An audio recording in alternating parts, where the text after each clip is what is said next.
Stress o pagod ka na ba? Gusto ko lang ipaalala sa'yo na kahit gaano ka ka-stress ngayon, wag na wag kang sumuko sa mga pangarap mo. Kailangan mong tandaan parati na magtiwala ka sa progress na nangyayari sa buhay mo.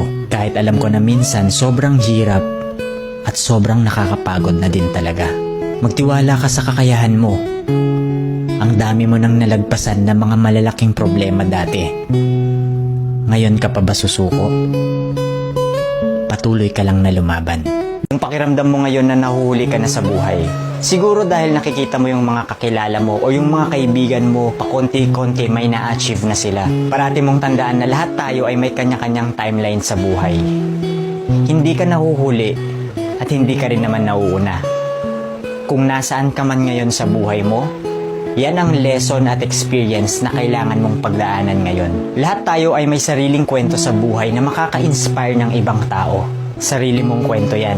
Kaya make sure na sulitin mo ang bawat moment at gawin mong fulfilling ang kwento mo kahit anong mangyari.